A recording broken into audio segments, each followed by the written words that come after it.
All right, week 4 of the college football season is in the books. Of course, Georgia did not play on Saturday. They'll take on the Alabama Crimson Tide next Saturday, but we still learned a lot about some of Georgia's future competitors, right? Future opponents this past weekend. And I think we've got to start with Tennessee, Oklahoma. Now, what we learned in that game is that Tennessee is really good. Before this week happened, I wrote a story over on Dog Post that you can read if you sign up to the newsletter, that Tennessee was a top 4 football team in the country. I think they looked like that again against Oklahoma. I think the defense is outstanding. This might be the best Tennessee defense we've seen in 20 plus years. Now, I do want to say that Oklahoma's offense is complete garbage. It is trash. They've got no quarterback. They don't have anything there. That would say bad group. Their defense is really good, and it held Tennessee to 25 points. But Oklahoma's offense, it is so bad. But I still think you need to accept the fact that Tennessee's defense is really good. And if Georgia can only score 13 points against Kentucky, they could, right? They could have a very hard time scoring and moving the ball on a Tennessee defense that is the real deal. I'm close to putting them into elite category because I do think they right now look like a top 10 defense, maybe a top 5 defense in college football. They're very good. They've got the quarterback. Josh Heupel knows what he's doing. I've been telling y'all for a while, Tennessee is on the up. I mean, they're getting it together and they're going to be a force. Now, will they beat Georgia this year in Athens? I still find that hard to believe, but I think this year they may not lose by 30 points. And if you're Tennessee,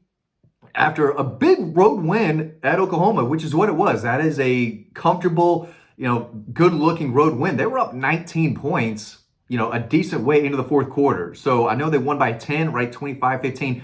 It wasn't that close. Tennessee commanded that game, and they were clearly the better football team. They've got Alabama, and they got Georgia. If you're Tennessee, you've got to be feeling really good about your chances to get into the playoff.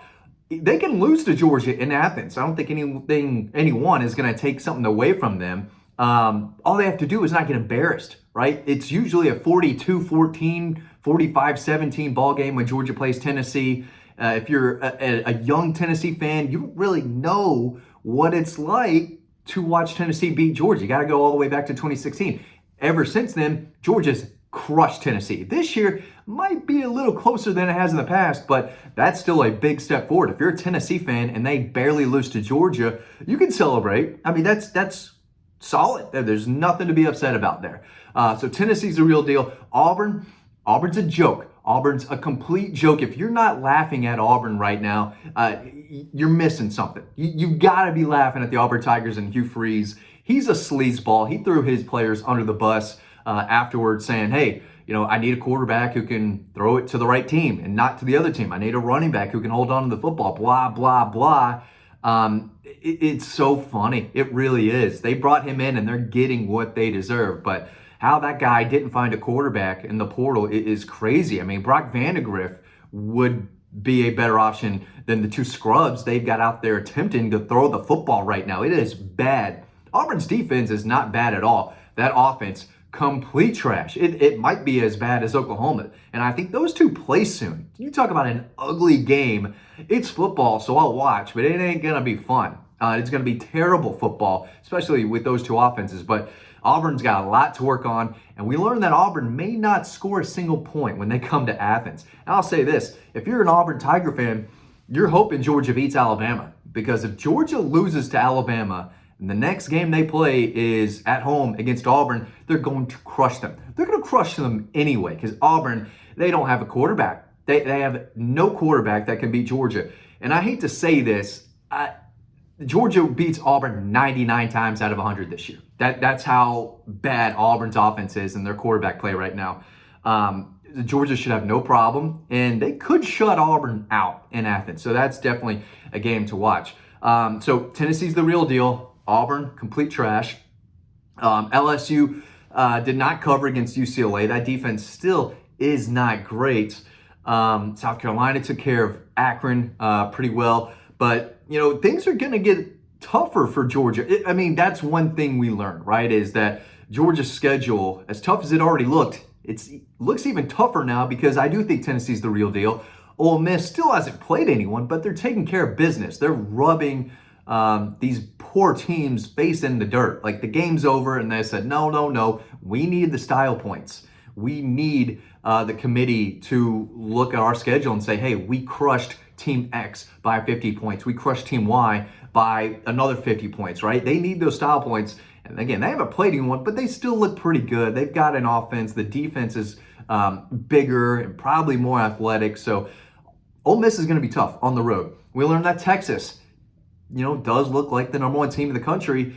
It'll be interesting to see when Quinn Ewers comes back, if he'll be ready for the Dogs. Georgia can absolutely beat Arch Manning in Austin, Texas. I mean, Arch Manning hasn't seen anything like the Georgia Bulldog defense, and I'm not sure Quinn Ewers has either. Michigan's defense is really good, and I'll give them that. That is a tough, talented group. They beat USC, which was really funny too. Everyone thought USC, including myself, would go up to Ann Arbor and win that game. Michigan said, no, we're still tougher than you. We can still play defense better than you. We can still tackle better than you. And USC had the quarterback. They've always got a quarterback, but they still find a way to lose games. And that's just classic Lincoln Riley, one of the more overrated coaches in college football, along with Hugh Freeze. On the other hand, again, Josh Heupel at Tennessee, he's really, really good. He's probably top 5 head coach in the game right now.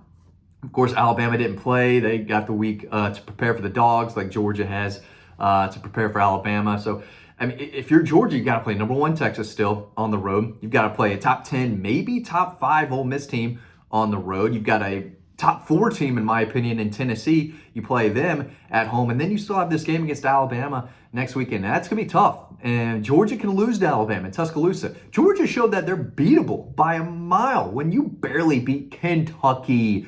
I don't care if it's on the road, okay? I don't care that Georgia has this voodoo of not playing well offensively when they go play in Lexington. I don't care about any of that. There's no excuse. If you score 13 points against Kentucky, still find a way to win, you can be beat. Right? And Georgia's got to play better offensively, or they can lose, or will lose to Alabama and Tuscaloosa. They will lose to Texas and Austin. They will lose to Ole Miss and Oxford if Carson Beck and the Georgia offense doesn't get better quicker, right? They didn't do much for half the game against Clemson. Tennessee Tech doesn't matter. They're irrelevant. Who cares? And then, of course, they struggled for 4 quarters against Kentucky on offense. So they've got to get it better, get it going. And it's got to start in Tuscaloosa, because as good as Georgia's defense is, I do think they will give up at least 1 touchdown to the Tide. I do think it could be a low-scoring game. At the end of the day, Georgia fans are used to an offense that is, scoring a lot of points. And they haven't been scoring a lot of points early in games. I think even in the first quarter against Tennessee Tech, that still doesn't matter. It still didn't look, completely cohesive and efficient. So they've got to get it together, because there's 4 games on the schedule where they could lose. Now, I'm not saying they're going to lose all 4. I could see Georgia losing 2 games. They can absolutely lose out to Alabama, and if they lose to Alabama, I think most people will write in a loss to Texas and Austin. It doesn't really work that way, but if they're not better than Alabama, they're probably not better than Texas, which means they might not be better than Tennessee, and they might not be better than Ole Miss. So Georgia might have the toughest remaining schedule left in the country. That's something else that we learned this weekend. So we learned that Florida, Billy Napier, they can put up 40 points. They did that against a terrible Mississippi State team. Terrible. If you're a Georgia fan, though, you have to love that. That's one of the only times you should be pulling for Florida, is to keep Billy Napier around. You want Florida to win several more games. You want that guy in Gainesville as long as possible, because he will never beat Kirby Smart and the Dogs. And I might give them 0% chance of winning in Jacksonville. Again, that's crazy. That's why you play the game. It's football. Anyone can beat anyone. Blah blah blah. I'm not buying into it. Florida cannot beat this Georgia team. And again, I don't think Auburn can either. You play 100 times. Georgia's beating Florida 99 times. They're beating Auburn 99 times. Tennessee's going to be really tough. Ole Miss is going to be really tough. I want to see Ole Miss play someone. I want to see them play a real opponent, because right now they're just, it's almost like their season hasn't even started yet. Just easy win, easy win, easy win. Let's go. I'm ready to see them. We learned that Missouri is not the team that we thought they were, right? I had them in that group with Ole Miss and Tennessee to start the year. How good are they, right? Are they a real playoff team? Are they a legitimate contender? Well, they're not, right? They barely escaped Vanderbilt. So I do think Tennessee and Ole Miss are still in that group. And Georgia's got to play both. and it is not going to be easy. But we learned this weekend that Georgia's got to get better offensively if they want to beat some of these teams that look really, really good right now. What do you think? Let me know in the comment section. What did you learn this weekend from week 4 of college football? Hope you all enjoyed it. Thanks for watching this video, and I'll see you over on the website.